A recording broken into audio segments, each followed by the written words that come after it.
Maksud saya harus petani itu harus pinter-pinter manajemen, Pak. Manajemen apa? Manajemen ya kayak feeding program. Oh. Cara ngasih makan itu jangan terlalu berlebihan, udah cukup jangan sampai lebih dari 5%. Assalamualaikum warahmatullahi wabarakatuh. Selamat siang, salam sejahtera buat rekan petambak, pebisnis dimanapun Anda berada di seluruh Indonesia, mungkin di seluruh dunia juga yang nonton video kita ya.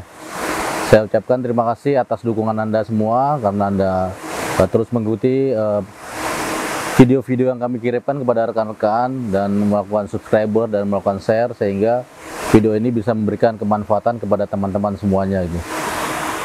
Dan pada kesempatan ini saya ngobrol ya, diskusi dengan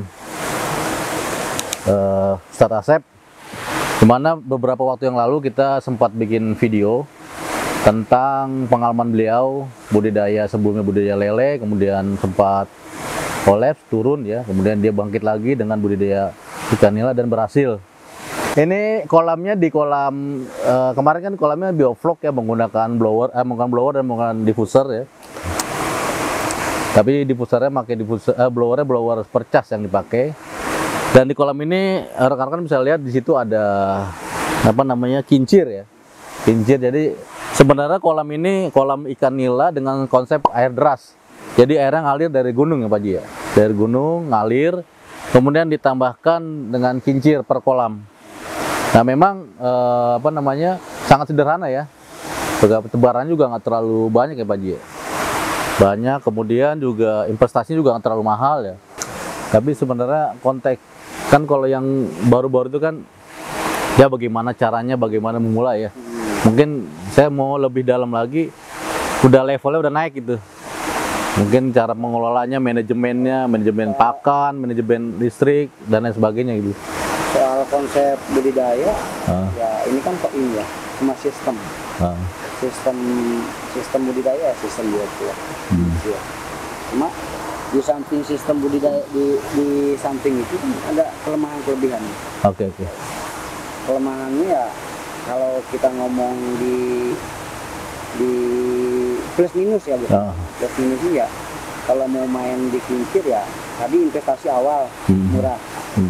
Kayak kita punya kolam, terus tinggal pasang listrik, beli kincir, cukup tinggal jalan kan. Tapi kalau dianalisa secara usaha, produktivitas ikan itu nggak bisa dikejar. Berarti ini kan konsepnya airnya ngalir dari gunung ya. Jadi ditampung di sini, kemudian keluar lagi ke kali yang kecil ya. Oke. Untuk membuat kotoran kan. Tetap ini juga harus ada air. Harus ada aliran. Aliran. Nggak bisa. Jadi kotorannya itu kebuang gitu. Tapi banyak endapan tetap di bawah. Namanya amonia kan nggak naik di atas, dia pasti di bawah endap. Harus rajin buang. Maksudnya buang tuh dibersihin?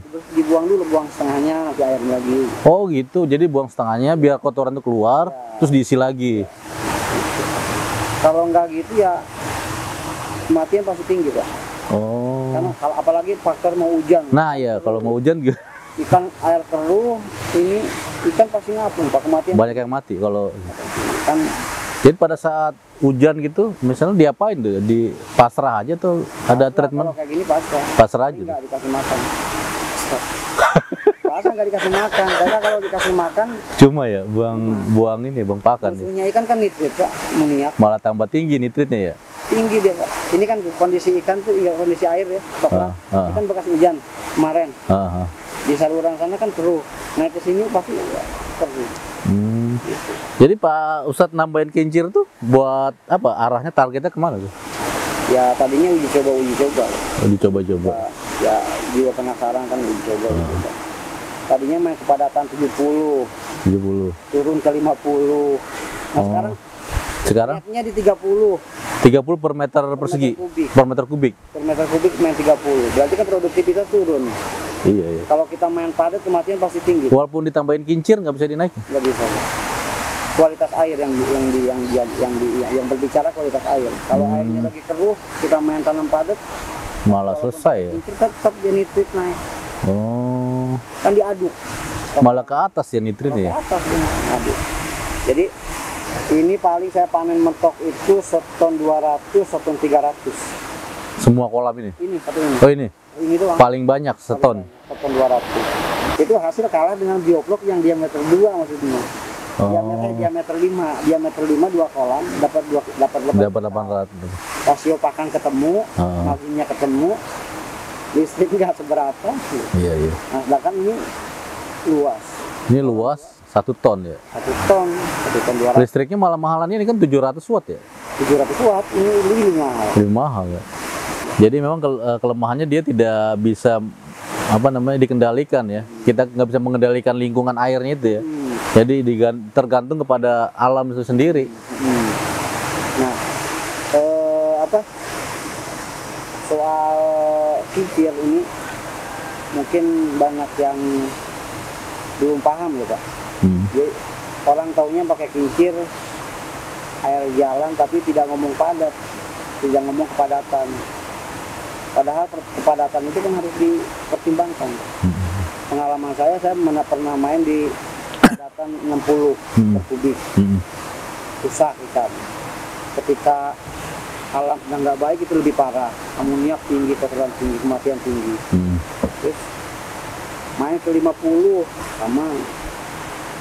Main ke 30 sekarang. Kan berarti ya 3 siklus. Jadi tahu.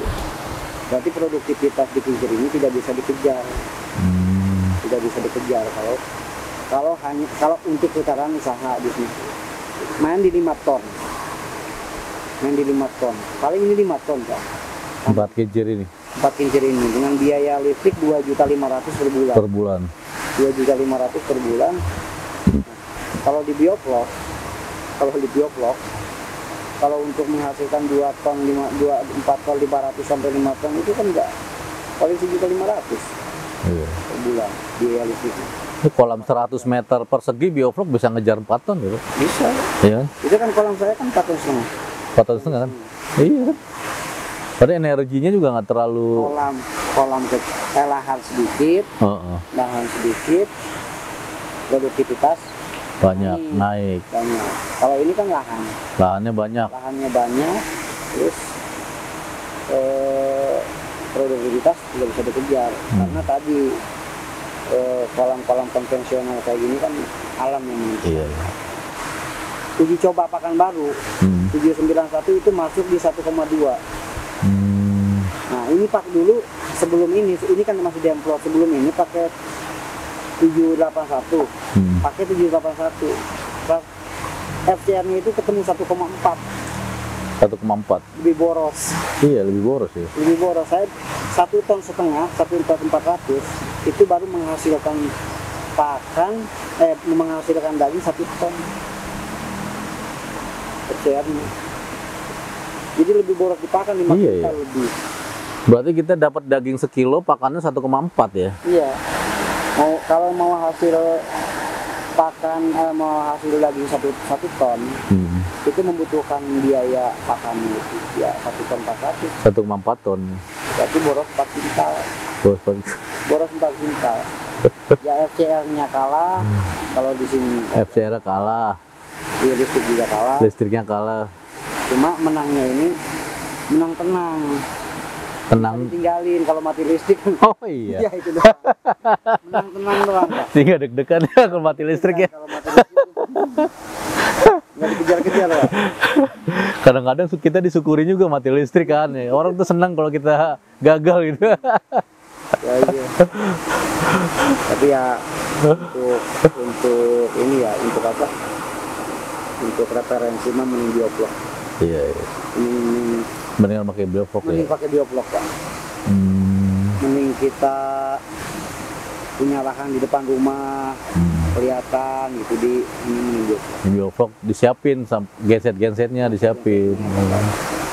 Nah kalau kolam ini masih dikasih probiotik nggak Pak? Masih pasti paling labal ya. Oh nggak terlalu fokus itu ya? Nggak terlalu fokus ini. Sama aja Pak biayanya. Sama aja. Nah, dulu saya ngebangun ini kan udah situ satu. Sama aja Pak. Ya karena beli semen sama batunya mahal kan. Sama aja sebenarnya. Sama aja ya. Cuma kan dulu wah kayaknya pakai kincir lebih produktivitasnya lebih tinggi nih. Main kepadatan 50 terus tenang, nggak nungguin listrik segala macam. Ya ternyata setelah dijalani ya sama aja. boros ini, dari listrik boros, dari pakan boros, produktivitas nggak bisa naik. Nggak bisa naik. Kita hajar kasih ikan yang banyak malah mati kan. Iya, dikasih makan hujan keruh, dikasih makan mati. Kalau bioflow kan kita tinggal main blower doang. Kalau mau produktivitasnya bagus, blower tambahin. Blowernya ditaikin. Ya, misalkan ke yang khusus yang ke 2 kW 2 kW misalkan. Iya benar-benar. Kita pernah tuh di Cianjur uji coba gitu juga Pak Sep. Jadi kolam 100 panennya 4 ton. 100 meter persegi kan dengan blower 3 HP. Di pusernya ada 60. Tapi di pusernya yang 8 in. Yang 10 in yang dari BWS. Berhasil 4,5 ton. Terus dicoba lagi kolam yang sama 100 meter persegi. Blowernya sama tapi di pusernya beda yang lokal. Itu ternyata oksigennya nggak dapet itu. Nggak dapet. Iya. Dia lebih ngempos ya. Lebih ngempos ya. Gelembungnya itu lebih besar. Kalau ini kan lebih padat ya. Lebih padat. Lebih padat. Karena kalau yang itu dia kan kalau yang lokal itu yang agak ya. Misalnya satu lingkaran ini anginnya tuh yang keluar bisa di sini aja gitu. Atau di sini aja, nggak full keluar semua dia. Terus gelembungnya juga nggak kecil, agak besar. Ya memang sih kita harus uji coba terus ya. Nggak bisa dipaksa. Sekarang dengan kondisi sekarang sih Pak, pakan naik, apa-apa kan naik, listrik kan naik, listrik yang 3.500 kan naik. Harga ikan naik ya? Harga ikan ya stabil di 27 kalau Pandeglang 27. Nah maksud saya harus petani itu harus pinter-pinter memanajemen Pak. Manajemen apa tuh? Memanajemen ya kayak memfeeding program. Oh. Cara ngasih makan itu jangan terlalu berlebihan, udah cukup jangan sampai lebih dari 5%. Main di 3%. 5% dari bobot daging. Dari bobot ikan. Oh. Caranya itu Pak. Dengan kondisi pakan yang sekarang misalkan harga pakan semakin naik, harga ikan stabil di 27 misalkan kalau Pandeglang. Kalau Pandeglang masih ketemu lah di 27 lah. Kecuali daerah lain yang saya nggak tahu. Daerah lain masih 21 ada Pak. Cirata 21, 24. 24 ya. Di Sumatera tuh yang jatuh harganya. 21 deh. 21. 22. Oh jadi harus pinter-pinter itu ya Pak. Pinter-pinter manajemen pemberian pakannya Pak. Saya di sini sudah menerapkan sistem sama orang survei itu sama penyuluh perikanan pakai feeding program Pak. Pakai mesin apa manual? Dihitung per hari, pakan per hari maksudnya berapa. Oh. Misalkan bobot ikan 1 kintal awal tebar, berarti 1% dari 1 kintal itu 1 kilo. Iya. Naik seminggu lagi misalkan, udah kan naik bobot seminggu misalkan 1 kintal tambah 30 kilo naik lagi. Naik lagi terus lagi. Setiap minggu naik 1 kilo apa 1%? Main 2%. 2%. Awal itu adaptasi 1%. Oh. Yang kedua yang di minggu kedua ketiga sampai itu main 2%. 2%. Jangan lebih dari itu Pak. Kalau main lebih dari itu kecolongan. Ikan kan kalau dikasih makan aja, tapi nggak selap lagi. Iya, dia mau dikasih makan aja nggak mikir ya Pak ya? Iya gitu. Hari kita yang mikir harusnya. Enaknya kalau enaknya di bioflow. Di bioflow, kalau di kolam ini kan nggak ketahuan dulu. Makan terus lapar terus. Dapat setengah jam lapar lagi. Kalau di bioflow kan dia bisa makanin vlog-vlognya itu. Kalau di bioflow. Kalau ini kan nggak bisa ya. Jadi dengan sistem yang Pak Sep terapin itu, profitnya masih tetap sama, walaupun menang di bioflow lah. Lebih menang di bioflow. Diameter 5, 2 kolam. Kemarin yang uji coba, saya ada lebih itu 6 juta. 6 juta sekian. Satu kolam ini? 2 kolam. Oh, 2 kolam. Per 2 kolam diameter 5. Per 2 kolam diameter 5. Lebihnya 6 juta. Kemarin lebih 6 juta 700. Itu ada jatuh. Tapi kalau di sini ya paling ya sama, ini lahan luas paling juga 4 juta 5 juta. Gitu, Pak. Ya lebih menang, artinya lebih menang di bioflow dibanding kolam-kolam ini. Cuma emang enak-enaknya ini kan ini. Ini udah berapa siklus Pak Sep? 3. Kalau yang bioflow? Nggak tahu. Udah bersiklus-siklus ya? Bersiklus itu baru panen. Besok lusa juga tanam lagi. Tanam lagi. Kedepannya ada pandangan apa nih Pak Asep Ya. buat pengembangan? Saya sih harapannya petani itu bertahan dulu ya. Dengan kondisi sekarang, ya minimal bertahan lah ya. Dengan kondisi pakannya sekarang, harga jual belum stabil kan. Tapi kalau saya pribadi sih lebih ngembangin di bioflok. Bioflok ya. Kalau saya pribadi lebih mengembangkan di bioflok. Jadi walaupun Pak Asep punya bioflok, punya kincir, sebenarnya lebih ngarahin ke bioflok gitu ya. Karena dari sisi pendapatan Itu lebih menguntungkan ya dibandingkan kincir. Resiko Resiko parah ini kalau lebih parah ini, nggak bisa dikendaliin. Ini nggak ditungguin Pak ya. Ini kan nggak ditunggu kalau malam. Iya. Kalau mati listrik dibiarin aja. Biarin aja. Ternyata lebih beresiko ini. Kalau lagi hujan. Ya kalau lagi hujan gimana mau nunggu? Kita berhentiin hujan nggak bisa. Kalau lagi hujan kan. Iya. Air keruh. Artinya kalau kita tungguin juga kalau hujan ya kita nggak bisa ngapa-ngapain. Lebih enak di bioflok, main bioflok. Nggak bisa kita kendaliin kan. Kita benar-benar punya rencana bikin 10 kolam dia nggak 10 lagi pengen. Insya Allah saya dukung Pak.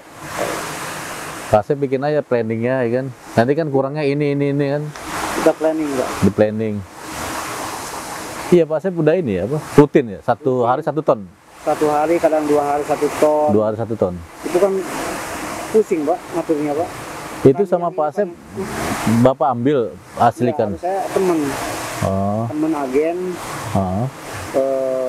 Kita bareng-bareng tanpa memonopoli maksudnya Pak ya. Tanpa memonopoli harga gitu. Kita deal-dealan lah sama petani di harga 27 kan. Jadi beli langsung bayar kan? Bayar langsung. Nggak ditahan-tahan. Kebetulan ini lagi rapat panen. Per hari sampai 1 ton. Udah yang ngebel itu hampir tiap hari Pak. Pengen panen. Oh gitu. Makanya dijadwal. Nah Pak Asep ke petaninya langsung tunai gitu? Hendik tunai. Tunai. Nanti barang dijual ikannya?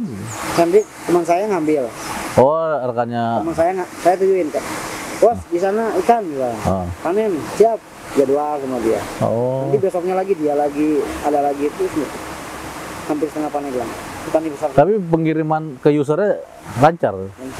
Jadi nggak ketahan di Pak Asep, lancar ya.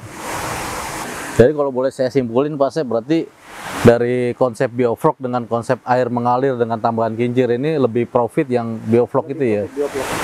Walaupun misalnya investasi di awal agak tinggi di bioflok ya, di kolam. Sama ya sebenarnya. Sama kalau bikin beton-beton kayak gini sama. Profit itu sama ya. Kalau invest sama lah. Sama ya. Paling 70 80 70 100 bedanya segitu ya. Tapi sebenarnya lebih menang di bioflok ya. Lebih menang di bioflok. Cuman banyak teman-teman yang nggak tahu caranya kali ya. Kalau ini kan gampang kan. Iya, kalau ini kan tinggal tabur aja ya. Tapi kelemahan ini kan alam. Iya, di alam, namanya kalah di alam. Kita kan nggak tahu alam kayak gimana sekarang. Tapi saya masih dengar aja yang bioflok katanya pada mati karena gitu. Bilang bioflok jelek segala macam, masih aja dengar gitu Pak. Ya, cara memanajemen. Caranya ya. Mungkin suruh nonton video kita yang kemarin-kemarin. Saya dulu gitu Pak. Awal-awal mati. Awal bioflok banyak yang ngapung, banyak mati. Setelah siklus enggak ya? Enggak.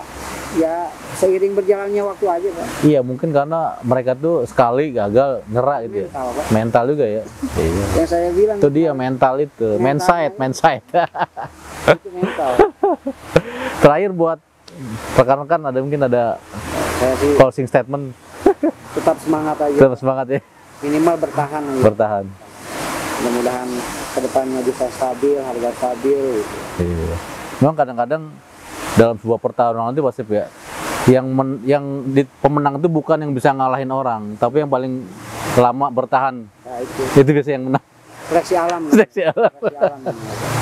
Siapa yang mentalnya kuat? Iya. Ya, itu yang menang.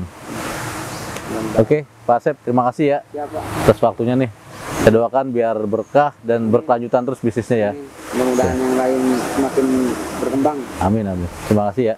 Assalamualaikum warahmatullahi wabarakatuh, Pak Asep. Baik rekan bisnis sekalian, semoga bincang-bincang kita memberikan manfaat dan memberikan pencerahan bagi rekan bisnis sekalian. Terima kasih. Assalamualaikum warahmatullahi wabarakatuh.